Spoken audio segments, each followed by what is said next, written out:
उनके जमाने में सत्ता संरक्षित आपराधिक कांड होता था, आपराधिक कार्रवाई होता था। अभी कोई बता दे कि सत्ता संरक्षित अपराध हो रहा है। हमारे नेता कोई पुलिस प्रशासन के लोग उसको संरक्षण तो नहीं दे रहे हैं, जैसे लालू राबड़ी के राज में दिया जाता था, जैसे उनके जमाने में आपराधिक गिरोह हत्या का अंजाम देता था। तेजस्वी यादव को पहले अपने माता पिता के कार्यकाल पर जैसे उन्होंने माफी मांगने का काम किया है, वैसे इन कालों का भी जिक्र करें। चार की सरकार मतलब कुर्सी कुमार, ऐसा पोस्टर लगा हुआ है आरजेडी कार्यालय के बाहर। और ऐसा मैं नहीं कह रहा, ऐसे तेजस्वी यादव एक कटाक्ष के माध्यम से कह रहे हैं। उन्होंने फेसबुक पे कुछ पोस्ट किया और वो एक जिक्र करते हैं कथित तौर पे मंगल राज की उस गाथा का, यानी कई सारे हत्याएं, लूट और मर्डर का फोटो पोस्ट करते हैं और बताते हैं कि किस प्रकार की हत्याएं यहाँ अभी पिछले कुछ बीते दिनों में हो रही है। इसी मुद्दे पर बात करने के लिए हमारे साथ हैं जदयू के प्रवक्ता अरविंद, जिनसे बात करते हैं, जानते हैं क्या कुछ बात सामने निकल कर। आपका स्वागत है। बहुत बहुत धन्यवाद। लगातार टारगेट किया जा रहा है आपके सरकार पे, जदयू पे सीधे तौर पे टारगेट कर रही है तेजस्वी यादव भ्रष्टाचार और जंगल राज के प्रतीक रहे लालू प्रसाद जी के सुपुत्र हैं और उनके पॉलिटिकल वारिस के रूप में हैं। अब तेजस्वी यादव को अपने माता पिता के कार्यकाल पर बोलने के लिए तो है नहीं, और राष्ट्रीय जनता दल के कार्यालय में तेजस्वी यादव जी ने अपने माता पिता के कार्यकाल पर माफी भी मांग चुके हैं।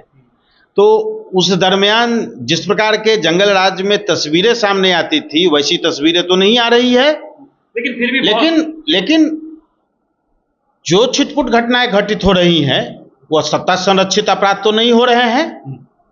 जैसे राज्यसभा के सांसद रहे सुभाष प्रसाद यादव जी ने, जो उनके मामा हैं तेजस्वी यादव के, उन्होंने खुलासा किया कि कैसे अपहरणकर्ताओं और अपराधियों के बीच कैसे सीएम हाउस में, तत्कालीन सीएम हाउस जो लालू राबड़ी के काल में होता था, उसका उन्होंने खुलासा किया। लेकिन लिस्ट तो लंबी है तेजस्वी यादव की। ये बता रहे हैं कि नित्यानंद राय के भांजे की हत्या, लूट का कांड, अभी एक हॉस्पिटल के संचालिका पे भी गोली चली है। कोई सत्ता संरक्षित अपराध नहीं न हो रहा है।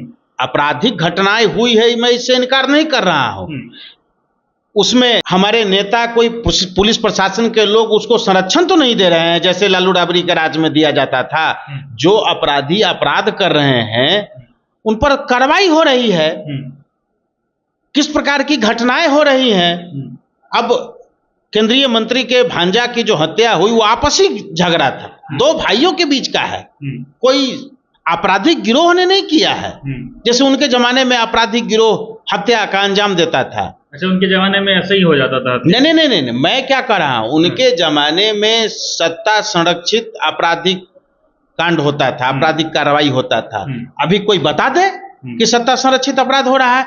ये डॉक्टर सुरभि की हत्या जो आगमकुआं में हुई, उसमें अभी पुलिस पूरे घटनाक्रम पर जांच कर रही है कि किस एंगल से हत्या हुआ है, कैसे हत्या हुआ है। पुलिस ने यह भी माना है, यह भी देखा है कि अपराध करने के बाद खून वगैरह को लोगों ने मिटा दिया है, साक्ष्य को मिटा दिया है। तो कैसे हुआ, क्या वहां अस्पताल में अन्य लोग थे, क्या नहीं थे, पुलिस अच्छा तेजस्वी एक और आरोप लगा रहे हैं कि जो ये रिटायर्ड अफसर हैं, लोग पुराने लोग हैं, उनके संरक्षण में यहाँ पे काम होता है और वही सब कुछ करवा रहे हैं। राबड़ी देवी जी के शासनकाल में सुभाष यादव, साधु यादव,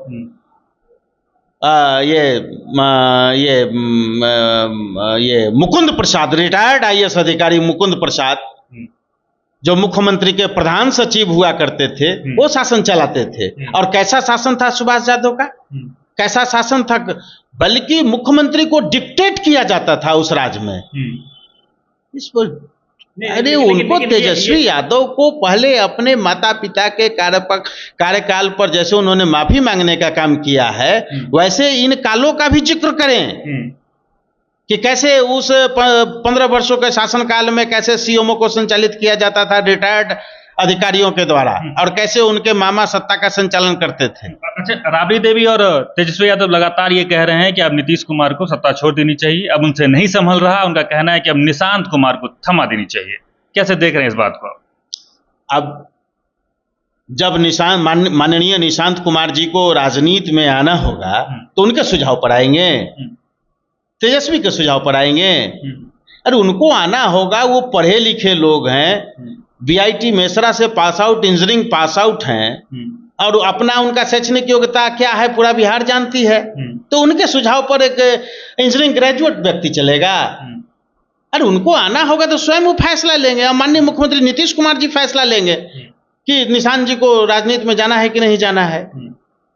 चलिए, तो इनका सीधे तौर पे कहना था जो ये टारगेट कर रहे हैं सबसे पहले अपने गिरेबान में झांक के देखिए कि उनके शासनकाल में किस तरह का काम होता था। बाकी निशांत जी के बात को लेकर उनका कहना है कि ये फैसला निशांत जी खुद लेंगे, और बाकी और जो इनके बारे में फैसला लेना होगा वो स्वयं सीएम नीतीश कुमार जी लेंगे। बाकी तमाम मुद्दों को लेकर आप क्या कुछ कहते हैं कमेंट बॉक्स में जरूर लिखें, और देखते रहें सच टॉक्स।